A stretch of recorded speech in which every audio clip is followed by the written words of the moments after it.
హరి ఓం.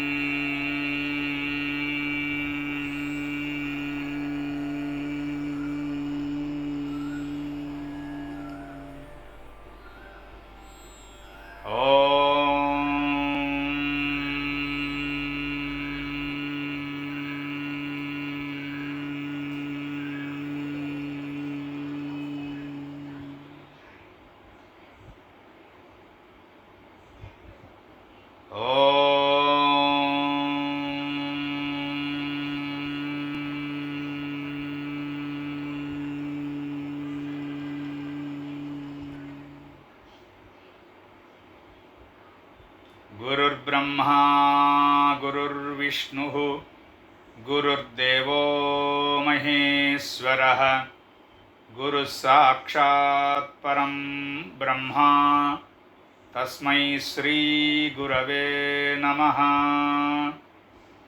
మూర్తిత్వే పరికల్పితస్య శిభృతో వర్త్మా పునర్జన్మనాం ఆత్మేత్యాత్మవిదాం క్రతుశ్చ యజతాం భర్తామరజ్యోతిషాం లోకానాం ప్రళయోద్భవస్థితి విభుశ్చానేకధాయ శ్రుతౌ వాచం నః సదదాత్వనేకకిరణః త్రైలోక్యదీపో రవిః యకిరాలకులాంబోధివిధుమానందరూపిణం అనంతార్యతనూజాతం కృష్ణం వందే జగద్గురుం శ్రీకృష్ణమాచార్యమనంతపుత్రం సత్సాధుమిత్రం కరుణార్ద్రనేత్రం గురుం గురూణాం పితరం పితॄణాం అనన్యశేషశరణం ప్రపద్యే అనన్యశేషశరణం ప్రపద్యే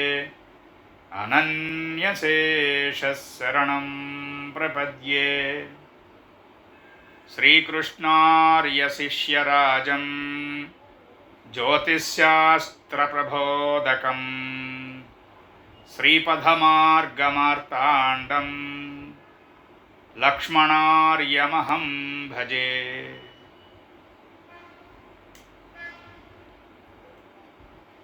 జ్యోతిర్వేదనిధి యందు ఉన్నటువంటి వారందరికీ నమస్కరించి, ఇవాల్టి మన తరగతి భావశీలాధ్యాయంలో చంద్రుడు నవమ భావంలో ఉంటుండగా ఉన్నటువంటి లక్షణాలన్నీ కూడా ఆల్మోస్ట్ చెప్పుకున్నాం కింద తరగతిలో. ఒక 2-3 మిగిలిపోయినవి ఇప్పుడు అనుకుని తర్వాత నుంచి వరుసగా దశమ భావంలో, ఏకాదశ భావంలో, ద్వాదశ భావంలో చంద్రుడు ఉంటుండగా ఉన్నటువంటి స్థితిగతులు అధ్యయనం చేస్తాం. కిందసారి మనం నవమంలో చంద్రుడు ఉండగా మంచి విద్యావంతుడు అవడానికి, విదేశాలు వెళ్ళడానికి, జపము తపము మడి ఆచారము అనేటువంటి శుభమైనటువంటి లక్షణాలు కలిగి ఉండడానికి, తపస్సు అనేటువంటిది ఆచరించేటువంటి యోగ్యత కలిగినటువంటి జన్మగాను, ఇవన్నీ నవమ చంద్రుడికి లక్షణాలుగా చెప్పుకోవడం అయింది.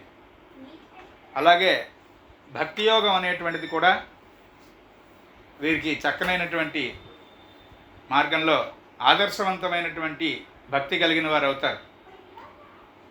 ఇక్కడ ఆదర్శవంతమైనటువంటి భక్తి అని ఎందుకన్నానంటే, వాళ్ళకి భక్తి ఉంది, సరే బాగానే ఉంది, అది పక్క వాళ్ళ ఇబ్బంది అయినా ఏమైనా సరే ఇక వీళ్ళ భక్తిని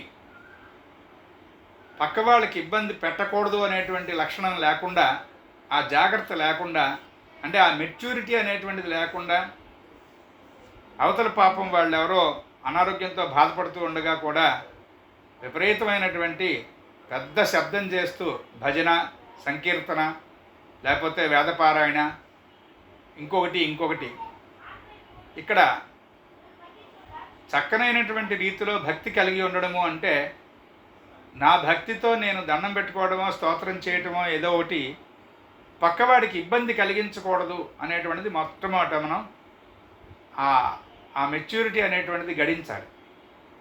అది నవమంలో చంద్రుడు ఉన్నటువంటి వాళ్ళకి, అంటే పాపగ్రహాలతో సంబంధం ఏమీ లేకుండా చక్కగా నవమ చంద్రుడు సరైనటువంటి స్థితిలో ఉన్నటువంటి వారు భక్తాగ్రేసరులు అని చెప్పచ్చు.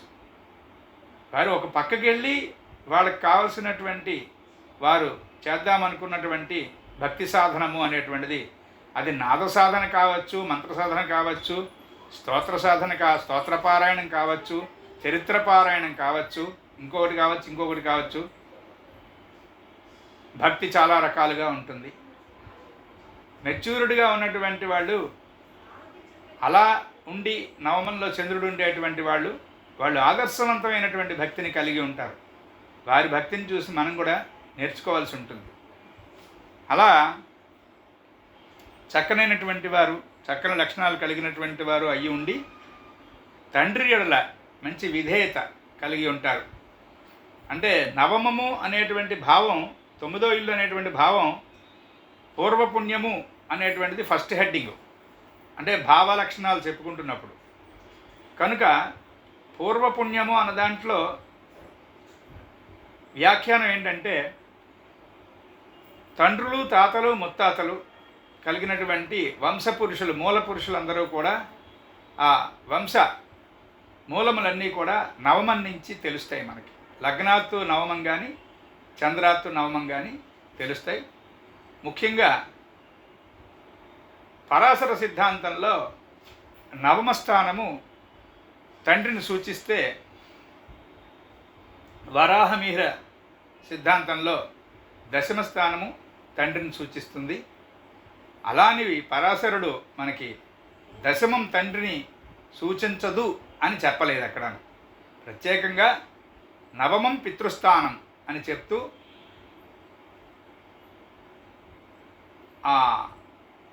మన తండ్రికి సంబంధించినటువంటి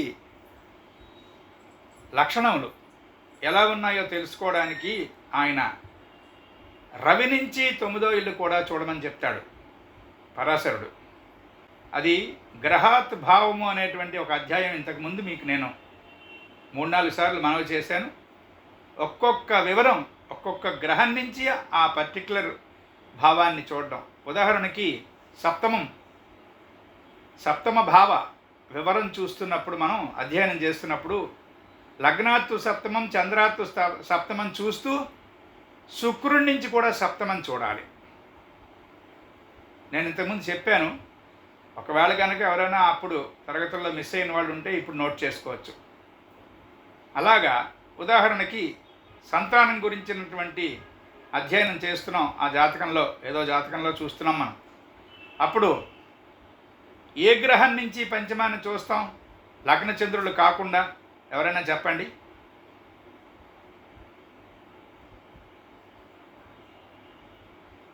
లగ్నం నుంచి పంచమం, చంద్రుడి నుంచి పంచమం చూస్తాం సంతానానికి. అది కాక ఒక గ్రహం నుంచి పంచమం చూసేది కూడా ఒక పద్ధతి ఉన్నది. ఏమండి? లగ్నం నుంచి పంచమం చూసాం, చంద్రుడి నుంచి పంచమం చూసాం. ఇప్పుడు ఇందాక రవి నుంచి 9వ ఇల్లు తండ్రిని సూచిస్తుంది, శుక్రుడి నుంచి 7వ ఇల్లు కళత్ర భావాన్ని సూచిస్తుంది అని ప్రత్యేకంగా చెప్తూ సంతానానికి సంబంధించి ఏ గ్రహం నుంచి పంచమాన్ని చూడాలి అంటున్నాను. కరెక్ట్. జూపిటర్ నుంచి పంచమం కూడా చెక్ చేయాలి. ఎందుకంటే లగ్నం నుంచి పంచమంలో కానీ, చంద్రుడి నుంచి పంచమంలో కానీ ఏ విధమైనటువంటి అవలక్షణాలు కనిపించనప్పుడు బిడ్డలు లేరే అనేటువంటి బాధ కలిగి, వివాహం అయ్యే 8 ఏళ్ళు దాటిపోయింది, తెలియట్లేదు కారణాలు అని అడుగుతున్నప్పుడు, అంటే బాగా హైడింగ్ కండిషన్స్ జాతకంలో మనం వెలికి తీసి ఆలోచించాల్సి వచ్చినప్పుడు ఈ గ్రహాత్ భావము అనేటువంటిది మనకి బాగా ఉపయోగపడుతుంది. అప్పుడు గురుడి నుంచి పంచమంలో చూస్తే అక్కడే రాహువో ఉన్నాడు. సరిగ్గా గురుని డిగ్రీలతోనే సమానంగా రాహు ఉన్నాడు. చాలా కష్టం అప్పుడు. అలా గురుడి నుంచి పంచమం చూడాలి. ఇలా ఇక్కడికి నవమం దగ్గర చంద్రుడిని మనం చెప్పుకున్నప్పుడు లక్షణాలు ఏవైతే పాజిటివ్గా ఉన్నాయో అవి ఇప్పుడు మనం చెప్పుకున్నటువంటి లక్షణాలన్నీ కూడా నెగిటివ్గా అయ్యేటువంటి కారణాలు ఒక్కొక్క కారణం కనిపిస్తుంది. అంటే చంద్రుడు నవమంలో ఉండగా శనితో వేధ పొంది ఉన్నాడు అనుకోండి ఒకవేళ, అప్పుడు ఒక విధమైనటువంటి సినిక్ మైండ్, అంటే తను సినిక్గా ఉంటాడు. అంటే ఎవరితోనూ కలవడు. ఏమండి ఎవరో చుట్టాలు వచ్చారండి అంది భార్య. వస్తే వచ్చారులే అన్నాడు. ఏమండి వచ్చారా, బాగున్నారా, ఏమిటండి అని పలకరించడం అనేటువంటిది ఇంటి యజమానిగా తన బాధ్యత. స్త్రీలు కొంతమంది ఉండొచ్చు ఇలాగా, వారైనా సరే ఆహా అని చూరుకుంటారు. ఎవరో ఇంటికి వచ్చారండి, ఏదో మంచినీళ్ళు ఇచ్చి బాగున్నారా అండి, ప్రయాణం బాగా సాగిందా, అలా పలకరించబుద్ధి ఏది. అంటే వాళ్ళంతటా వాళ్ళు బతుకుతూ ఉంటారు. వాళ్ళతో పాటు పుట్టిన వాళ్ళని ఎడలు కూడా వాళ్ళు అలాగే ఉంటారు. సినిక్నెస్ అంటే అదే, ఒక విధమైన మెలిగ్నెంట్ సిక్నెస్. అది నన్ను అడిగితే చాలా తీవ్రమైనటువంటి దీర్ఘమైనటువంటి వ్యాధి. అది నవమంలో చంద్రుడు ఉండి శనితో వేధ పొందితే అలా ఉంటుంది. సాధారణంగా శని ఎప్పుడైనా సరే ఒంటరి అని గుర్తుపెట్టుకోండి. చాలా అది స్లో అండ్ స్టడీ అనేటువంటి క్వాలిటీ శనీశ్వరుడికి సంబంధించినటువంటి పాజిటివ్ అయితే, ఇక్కడ విపరీతమైనటువంటి ఆ స్లోనెస్, విపరీతమైనటువంటి ఆ పోస్ట్పోన్మెంటు, ఇవన్నీ కూడా negative side of the Saturn. ఎప్పుడైనా శాటర్న్తో ఏ వ్యాధులు పొందినా గ్రహము ఆ గ్రహం తాలూకా లక్షణాలకి ఇవి జోడించుకోవాలి. అలాగే కుజుడితో ఈ నవమ చంద్రుడు పాడైపోయాడు అనుకోండి, ఎప్పుడూ పాపం యాత్రలు కానీ కాస్త దూర ప్రయాణాలు కానీ వాటిల్లో ఎప్పుడు కూడా ఇబ్బంది కలగడం, ముఖ్యంగా ఘాతము అంటే దెబ్బ తగలడము అనేటువంటిది, అవన్నీ కూడా చాలా గట్టిగా అవకాశం ఉంటుంది. అలాగే నవమంలో చంద్రుడు ఉండి రవితో పాడైపోయాడు అనుకోండి, తల్లిదండ్రులు చాలా చాలా ఇబ్బందులు పడే అవకాశం ఉంది. ముఖ్యంగా వారి జాతకాలు కనుక బాగా అంటే అవసాన దశకి వచ్చేసి ఉంటే కనుక అప్పటికి ఈ నవమ చంద్రుడుగా జన్మించినటువంటి వారు ఎవరైతే ఉంటారో వారి చిన్నతనంలోనే తల్లిని కానీ తండ్రిని కానీ లేకపోతే ఇద్దరిని కానీ కోల్పోయే అవకాశం ఉంటుంది. సాధారణంగా వారు యాత్రలు చేస్తూ ఈ నవమచంద్రుడు జన్మించినటువంటి వారిని విడిచిపెట్టి వెళ్ళిపోవడం అది కనిపిస్తుంది మనకి కొందరి జీవితాల్లో. అంచేత ఎంత చక్కనైనటువంటి లక్షణాలు కలిగి ఉంటుందో పార్ ఫార్చ్యూన్ అంటారు నవమంలో, 9th హౌస్లో చంద్రుడిని. అలాంటి స్థితి కాస్త తిరగబడుతుంది. తర్వాత స్త్రీలకి చాలా చక్కనిది. నిజానికి పురుషులకైనా నవమంలో చంద్రుడు చక్కనిది. ముఖ్యంగా స్త్రీలకి చాలా గౌరవం. వాళ్ళకి బంధుజనంలో అంటే స్వజనంలో వాళ్ళు ఏ ఇంట్లో జన్మించారో ఆ ఇంట్లోనూ, అంటే పుట్టింట్లోనూ అత్తింట్లోనూ కూడా మంచి పేరు ఉంటుంది. వాళ్ళకి చక్కనైనటువంటి బిడ్డలు కలుగుతారు. ఇవన్నీ బాగుంటాయి స్త్రీలకి. ముఖ్యంగా వాళ్ళకి పని పాటు వంట వార్పు అనేటువంటివన్నీ కూడా చక్కగా అబ్బుతాయి. కాకపోతే చెప్తున్నాను కదా, ఎప్పుడైనా కూడా చంద్రుడు అక్కడ భావంలో ఉన్నాడు కాబట్టి ఆ లక్షణాలని టప్మని మనం నిర్ణయించేయకూడదు. నిజానికి ఏ గ్రహాన్ని అలా నిర్ణయించద్దు. అది ఒక మెయిన్ పాయింట్ ప్రిడిక్టివ్ ఆస్ట్రాలజీలో. ఫలానా దగ్గర గ్రహం ఉంది కదా, ఫలానా లక్షణాలు కదా అనకూడదు. కుజుడు క్యాప్రికార్న్లో ఉచ్చస్థానం పొంది ఉన్నాడు కదా అనంత మాత్రాన్ని శుభకరమైనటువంటి లక్షణాలను ఎమిట్ చేస్తాడు అని అనేసుకోకూడదు. ఏ భావాధిపతి అయి అక్కడ ఉన్నాడు, అక్కడ ఏ భావంలో ఏర్పడ్డాడు, ఇవన్నీ కూడా ఉంటాయి. ఈ కారణాలన్నీ చెక్ చేసుకోవాలి మనం. ఎప్పుడైనా ఒకటి గుర్తుపెట్టుకుందామండి, రాశి, నవాంశ, త్రింశాంశ, ద్రైకాణము, ద్వాదశాంశ, హోర, ఈ 6 షడ్వర్గులు అని మనం ఎప్పుడు షడ్వర్గ చక్రములు అని ప్రిడిక్టివ్ ఆస్ట్రాలజీకి చాలా ముఖ్యము అని అందరికీ తెలుసు.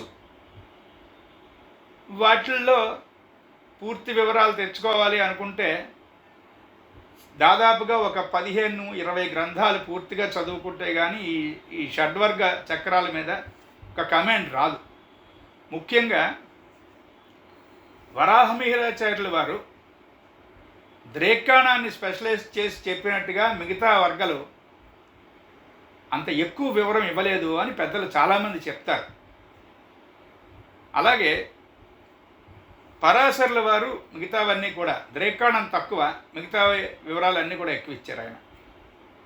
సరే, మిగతా జాతక పారిజాతమో లేకపోతే ఫలదీపికో సారావళి ఇవన్నీ కూడా ఈ షడ్వర్గుల మీద గట్టిగా మాట్లాడినవే. సర్వార్థ చంద్రిక ఇవన్నీ చదువుకోవాలి. ఈ పక్కకి పెడితే ఈ షడ్వర్గులు అనేటువంటివి 2 రకాలుగా గుర్తుపెట్టుకోవాలి. అది నేను చెప్పొచ్చేది. ఈ రాశి నవాంశ త్రింశాంశాది షడ్వర్గులు అనేటువంటిది శాస్త్రంలో ఉన్నటువంటి ఆధారం అయితే, శాస్త్రం కూలంకషంగా చదివి కొన్ని వేల జాతకాలు పర్ఫెక్ట్గా ఆ జాతకులకు అవసరమైనటువంటి మార్గనిర్దేశకత్వం చేసి చక్కని పేరు గడించి 10 మందికి ఉపయోగపడి తరించినటువంటి వాళ్ళు పెద్దలు బోల్డ్ మంది. వాళ్ళందరూ కూడా మనకి ఋషితుల్యులు. అందులో ఒక ఆయన వాడ్రేవు సూర్యనారాయణ మూర్తి గారని మనకి జాతక నారాయణీయము అలాంటి గ్రంథాలు ఇచ్చాడు ఆయన. ఆయనవన్నీ కూడా అంటే చక్కనైనటువంటి స్టేజ్లో, మంచి స్టేజ్లో ఉన్నటువంటి వాల్యుబుల్ ఆర్గ్యుమెంట్స్ ఇన్ ఎస్ట్రాలజీ. చాలా వాల్యుబుల్గా ఉంటాయి ఆయన ఆర్గ్యుమెంట్స్. ఆయన ఏమంటాడంటే, నైసర్గికత్వం, ఆధిపత్యం, స్థితి, సంబంధం, దృష్టి, క్షేత్రబలం అంటే ఉచ్చ నీచ మిత్రక్షేత్రాలు, మూల త్రికోణాలు, ఈ 6 కలిపి అసలు షడ్వర్గ బలము అన్నాడు ఆయన. అది కూడా మనం చాలా గట్టిగానే అంగీకరించవలసినటువంటి మార్గం. ఇవన్నీ క్రోడీకరించి ఎప్పుడైనా సరే జాతకంలో మనం ప్రిడిక్టివ్ అస్ట్రాలజీ వైపు రావాలి తప్ప గబగబా నిర్ణయం తీసుకోకూడదు. స్వస్తి. ఇక్కడ 9లో చంద్రుడు అనేటువంటిది కొంత మాట్లాడుకున్నాం. అవసరమైనటువంటి ముఖ్య విశేషాలు చెప్పుకున్నాం. అలా క్రమంలో దశమంలో చంద్రుడు. దశమము అంటే ప్రొఫెషన్, కర్మాజీవము. అంటే ఏ విధమైనటువంటి కర్మ ఆచరించడం చేత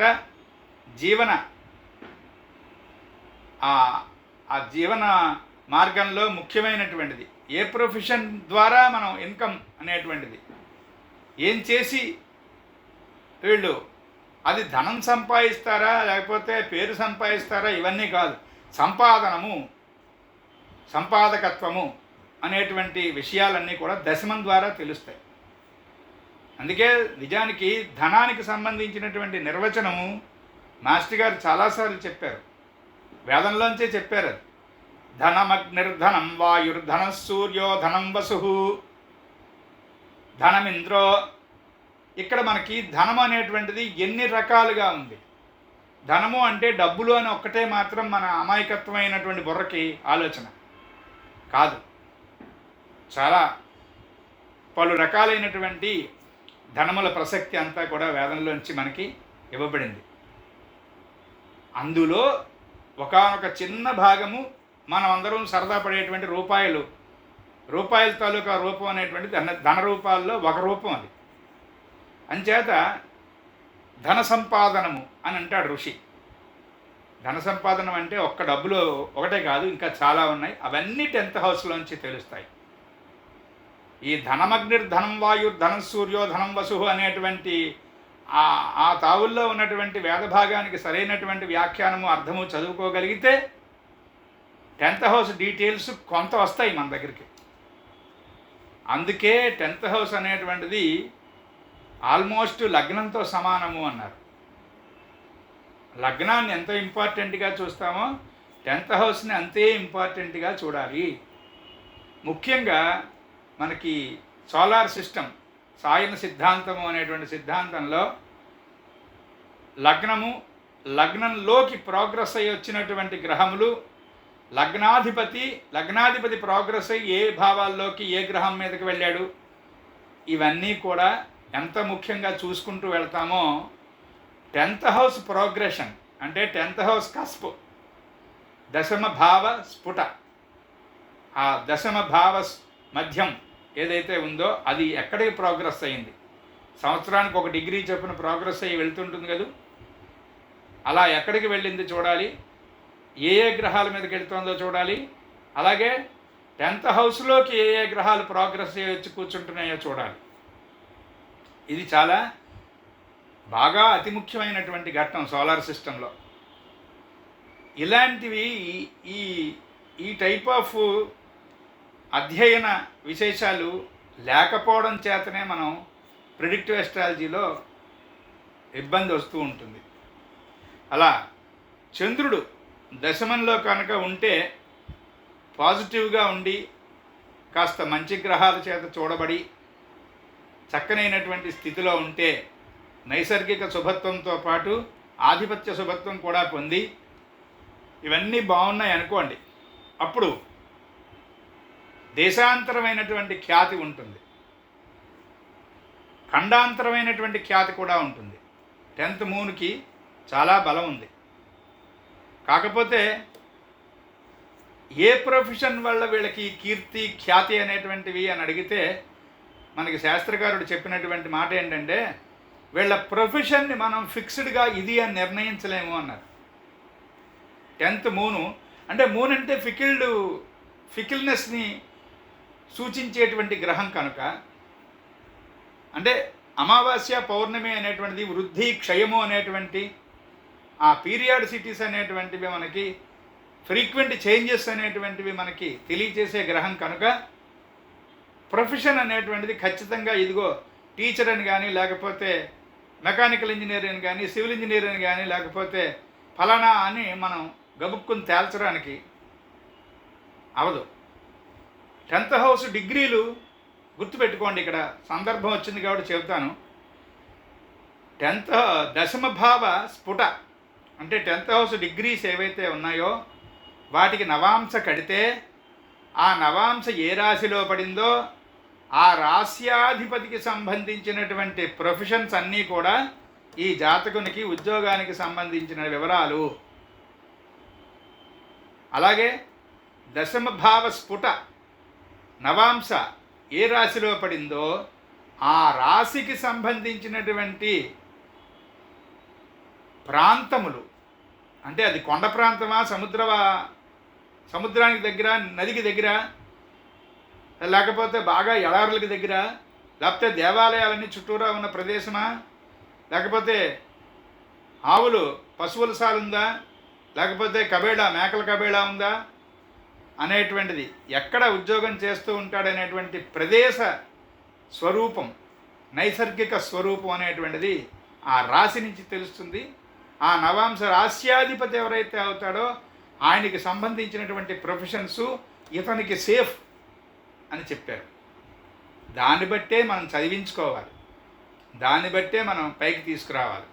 నేను డాక్టర్ గారిని కాబట్టి మా అబ్బాయి ఖచ్చితంగా డాక్టరే అంటే వాడు డాక్టర్ అవడు, యాక్టర్ అవడు, కండక్టర్ అవుతాడు. ఇది ఈ మూర్ఖత్వం తప్పు. మేము ఐఏఎస్ కాబట్టి మా పిల్లలందరూ ఐఏఎస్లు లేదా ఐపీఎస్లు అని అలాంటి ఆలోచన తప్పు. అలా అవ్వరు కూడా. ఉన్నాయి ఎక్కడెక్కడో సమ్ కేసెస్, వెరీ ఫ్యూ. మా తండ్రి, మా తాత, నేను, మా అమ్మాయి అందరం ఐపీఎస్లువేనండి అనేటువంటి ఫ్యామిలీస్ చాలా రేరు, వెరీ రేర్. అవైనా సరే జాతకంలో చూస్తే ఆ ఫ్యామిలీ హిస్టరీస్ అని ఉంటాయి, ఫ్యామిలీ పోలికలు, కుటుంబ సామ్యత అనేటువంటిది, సారూప్యత అనేటువంటిది ఆ జాతకాల్లో మనకి వరుసగా కనిపిస్తుంది. అంచేత ఈ దశమ భావానికి సంబంధించినటువంటి ఆ స్ఫుట దానికి నవాంశ కడితే అది ఎక్కడ ఏ ప్రదేశమో ఆ ప్రదేశానికి సంబంధించినటువంటి స్థానంలో వాళ్ళకి చాలా అనుకూలంగా ఉంటుంది అని చెప్పారు మనకి. అందుకని ఈ 10th మూన్కి ఈ ప్రొఫెషను అనేటువంటిది తేలదు. కానీ ఎందుకంటే రకరకాల ప్రొఫెషన్స్ ఉండొచ్చు. ముఖ్యంగా వాళ్ళు ఏం చెప్పారంటే పెద్దలు, 2.5 yearsకి ట్రాన్స్ఫర్, ప్రతి 2.5 yearsకి ట్రాన్స్ఫర్ అని కానీ, ప్రతి 2.5 yearsకి డిపార్ట్మెంట్ చేంజ్ అని కానీ, ప్రతి 2.5 yearsకి ఇంటి మార్పు అని కానీ. ఎందుకంటే చతుర్థం ఎదురకుండా, దశమంలో ఏముంటే అవి చతుర్థాన్ని చూస్తున్నాయి కదా ఎదురకుండా. 10th ఆపోజిట్గా 4th హౌస్ ఉంది కదా, అందుకని ఎవ్రీ 2.5 yearsకి ఒక ఇల్లు మారిపోవడం అని కానీ, అంటే a notable change for each and every 2.5 years period అది చెప్పబడింది 10th హౌస్ మూన్కి. అయితే ప్రత్యేకంగా కారకత్వాలు అనేటువంటి దగ్గర ఏం చెప్పారంటే, 3-4 ఋషులు ఆ గ్రంథాల్లో కారకత్వాల్లో దశమంలో చంద్రుడు ఉంటుండగా ఉన్నటువంటి కారకత్వాలు వ్యవసాయాన్ని చెప్పారు. అగ్రికల్చరల్ ఫీల్డ్లో చాలా బాగుంటారు వీళ్ళు అని చెప్పారు. అది ఒక్కటి బాగా గట్టిగా. మాస్టర్ గారు చెప్పింది ఏంటంటే, అగ్రికల్చరల్ ఫీల్డ్కి ఎలాగైతే మూన్ సూచించబడిందో చెప్పారో, అంటే గ్రహ కారకత్వాల్లో చంద్రుడికి ధాన్యం కారకత్వం. ఇక్కడ కూడా ఒక చిన్న తేడా ఆర్గ్యుమెంట్లో పెద్దవాళ్ళు చెప్పింది ఏంటంటే, ధాన్యం కారకత్వం చంద్రుడికని కొంతమంది చెప్తే, కాదు బియ్యమే చంద్రుడికి కారకత్వం, ధాన్యానికి సంబంధించినటువంటి కారకత్వాల్లో కుజుడు కూడా చంద్రుడితో కలవాలి. అంటే కుజుడు అంటే అంటే భూమి, కుజుడు అంటే భూమికి పుట్టినవాడు, భూసుతుడు. ఆ లెక్క వల్ల కుజుని యొక్క కాంబినేషన్, కుజుడు చంద్రుడు కలిపి ధాన్యము, చంద్రుడు ఒక్కటి బియ్యము, తండులము అన్న బియ్యం అన్న ఒకటే. కనుక అలాగా గ్రహకారకత్వాలు, రాశికారకత్వాలు, భావకారకత్వాలు అవి కూడా మనం మాస్టరీ చేసుకోవాలి. వాటిల్లో కూడా అదే పనిగా చదువుకుంటూ ఉంటే వచ్చేస్తుంది. అంటే గుర్తుపెట్టుకోండి, ఒక గ్రహానికి కానీ, ఒక రాశికి కానీ, ఒక భావానికి కానీ కారకత్వములు అనేటువంటి ఎలా ఉంటాయి? ప్రదేశము, తినేటువంటి వస్తువు, కట్టుకునేటువంటి బట్ట లేదా కంటితో చూసేటువంటి రంగు, అంటే ఈ రంగు బట్టలు, ఈ రంగు గోడలు, ఈ రంగు బాగా డామినేటెడ్గా ఉన్నటువంటి చెట్లు మొక్కలు కలిగినటువంటి తోట సముదాయము, అంటే ఒక కలరు డామినేటింగ్గా ఉంటుంది. అవన్నీ ఆ కలర్స్ కూడా అవన్నీ ఈ కారకత్వాల్లో వస్తాయి. అది చాలా జాగ్రత్తగా గుర్తుపెట్టుకుని గ్రహ కారకత్వాలు కానీ, రాశి కారకత్వాలు కానీ, కారకత్వము అంటే ఏంటి? ఆ రాశి సూచిస్తున్నటువంటి లేదా ఆ గ్రహము సూచిస్తున్నటువంటి, ఆ భావము సూచిస్తున్నటువంటి ప్రధానాంశములు అని అర్థం. అలా కారకత్వాల్లో చూస్తే కొంతమంది ఈ వ్యవసాయం చెప్పారు, కొంతమంది ముఖ్యంగా మాస్టర్ ఏం చెప్పారు, పీడబ్ల్యూడి, తర్వాత మున్సిపాలిటీ, దానికి సంబంధించినటువంటి ఉద్యోగాలు కూడా 10th మూన్కి చెప్పారు. అలాగే అష్టమాధిపతి చంద్రుడయ్యి దశమంలో ఉంటే రైల్వే జాబ్. రైల్వే జాబ్ అని మాత్రమే ఎందుకన్నారండి? రకరకాలైనటువంటి సంఖ్యల్లో చక్రాలు ఉంటాయి. ఇప్పుడు విమానానికైనా ఫిక్స్డ్గా ఇన్ని చక్రాలు, లేకపోతే కారుకి ఇన్ని చక్రాలు, బస్సుకి ఇన్ని చక్రాలు, కానీ ట్రైన్కి ఇన్ని చక్రాలు అని తేల్చడానికి లేదు. అది ఎన్ని కంపార్ట్మెంట్లు పెట్టారో ఆ రోజు 20, 21, 22, 19 కంపార్ట్మెంట్లో దాన్ని బట్టి లెక్క అవి మారిపోతూ ఉంటాయి. అందుకే ట్రైన్ మేకింగ్ సెక్షన్ అనేటువంటిది ఒకటి ప్రత్యేకంగా ఉంటుంది వాళ్ళకి.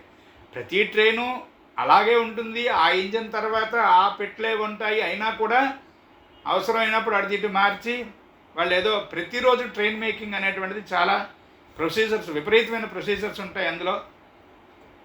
కాబట్టి అష్టమాధిపతి దశమంలో ఉన్న వాళ్ళకి రైల్వే జాబ్స్ అనేటువంటిది చాలామంది చెప్పారు పెద్దలు. నిజంగా కూడా చాలామంది విషయాల్లో కరెక్ట్ అది.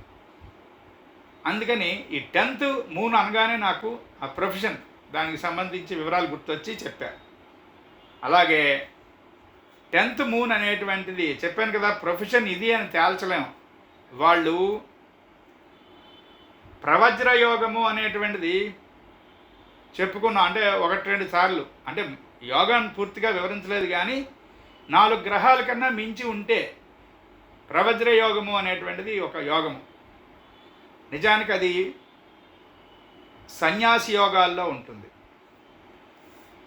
అంటే ఇప్పుడున్నటువంటి సన్యాసులు నిజంగా సన్యాసులా కాదా అనేటువంటిది అది వేరే ఆర్గ్యుమెంట్ పక్కన పెట్టేస్తే, సన్యాసికి సాధువుకి వాళ్ళకి సంబంధించినటువంటి లక్షణాల్లో వివేక చూడమని లాంటివన్నీ కూడా ఎలా నిర్ణయించేయి? అనగ్నిరనికేతనం అని నిర్ణయించే. వాళ్ళకి అగ్నిహోత్రం ఉండదు, అంటే నిత్యాగ్నిహోత్రము, వాళ్ళు నిత్యాగ్నిహోత్రం చేయవలసిన పనేం లేదు.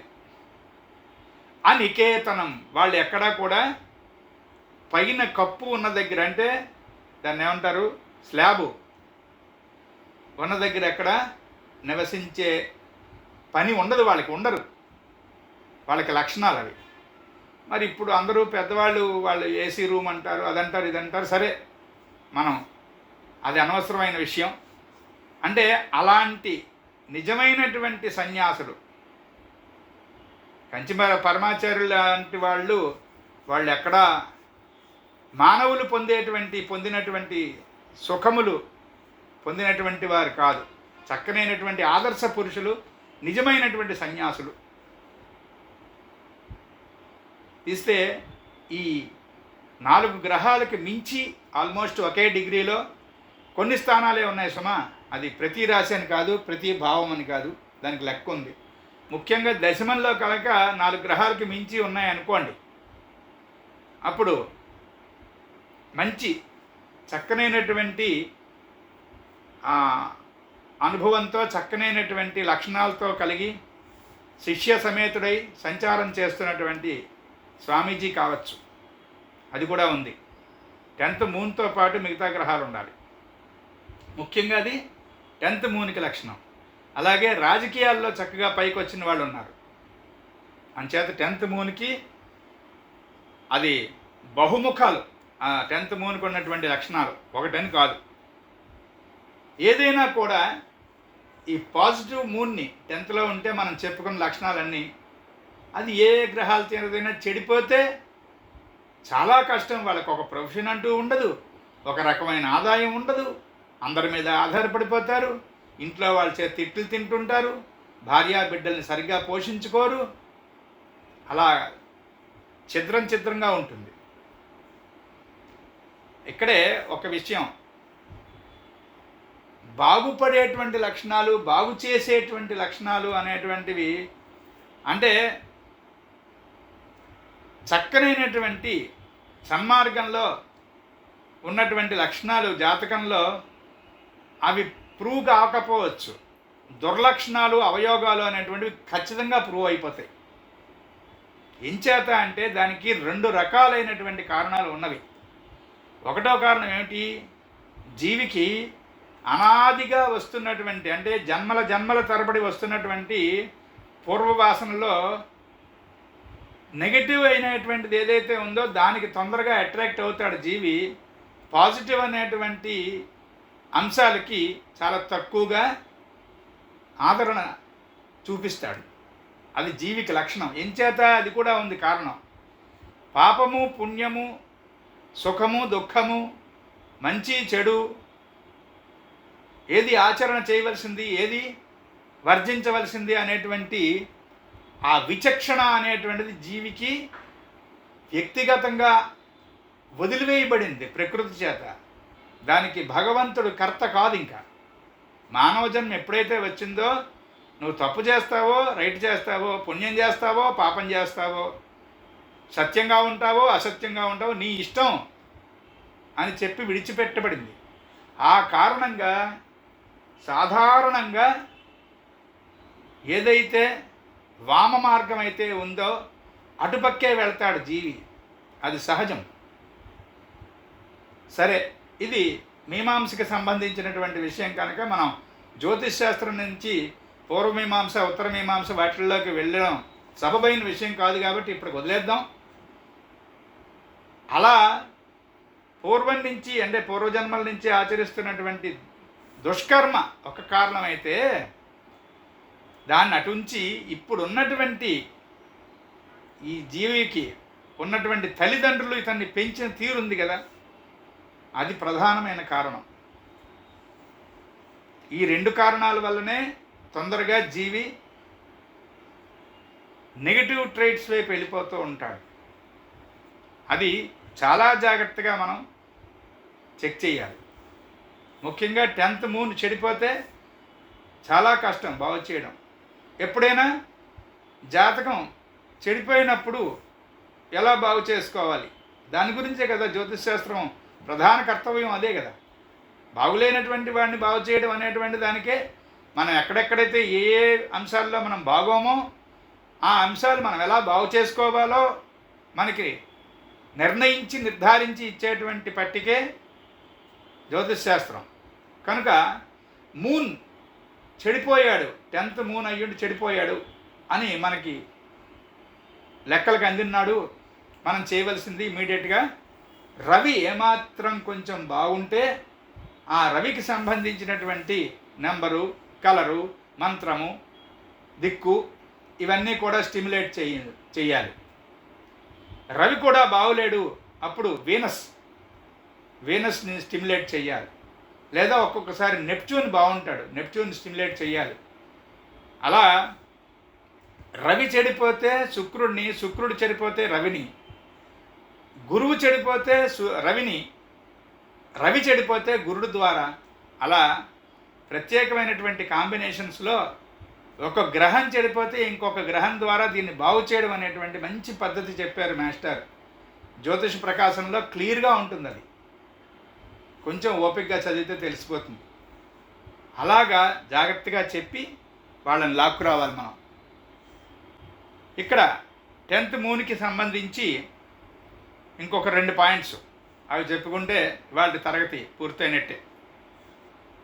ఎంత జాగ్రత్త పడండి, ఎంత కోటీశ్వర్ల ఇంట్లో పుట్టనివ్వండి, ఏమవనివ్వండి, 10th మూన్ ఉంటే ఏదో ఒక టైంలో జీవితంలో నిర్ధనత్వం అంటే ధనము లేకుండుట, నిర్ధనుడు అంటే సమయానికి చేతిలో నాకు డబ్బులు అందలేదు అనేటువంటి కష్టం కనీసం 1 రోజో 2 రోజులో, నెల రోజులో, సంవత్సరమో, 4 సంవత్సరాలు అనుభవించి తీరుతాడు అన్నారు.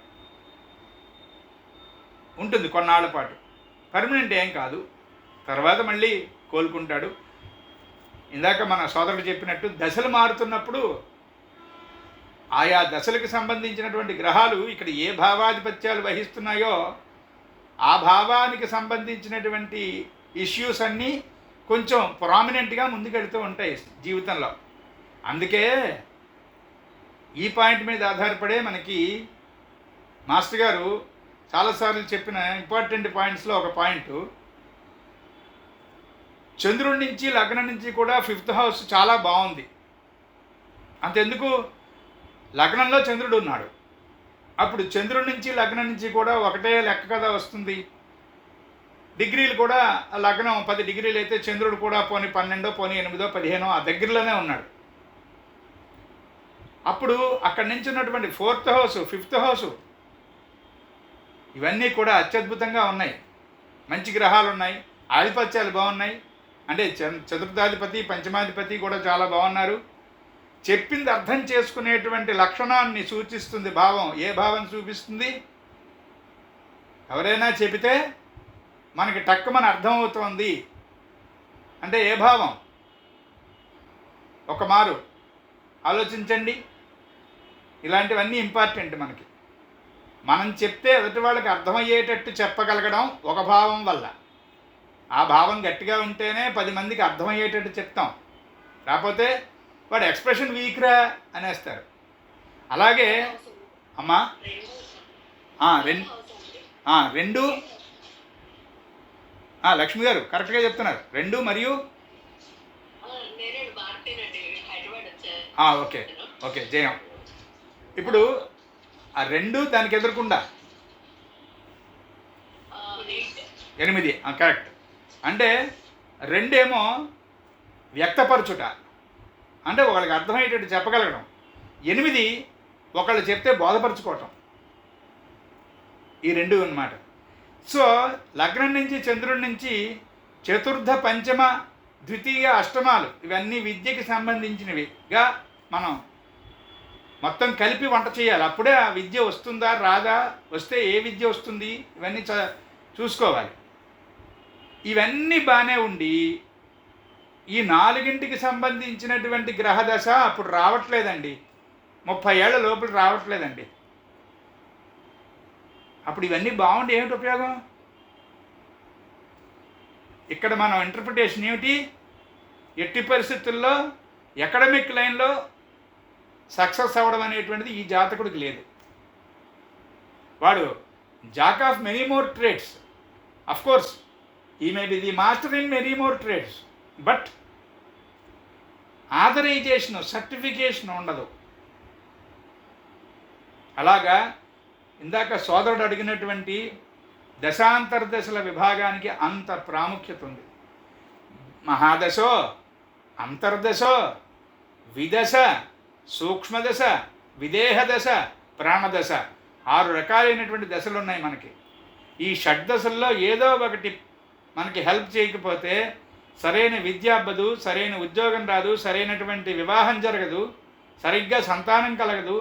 అంటే మనకి విషయం ప్రిసిపిటేట్ అవ్వాలి అంటే ఆ దశ దగ్గర నుంచి ప్రాణదశ వరకు ఉన్నటువంటి 6 దశల్లో ఏదో ఒక గ్రహదశ సహాయం చేయాల్సిందే.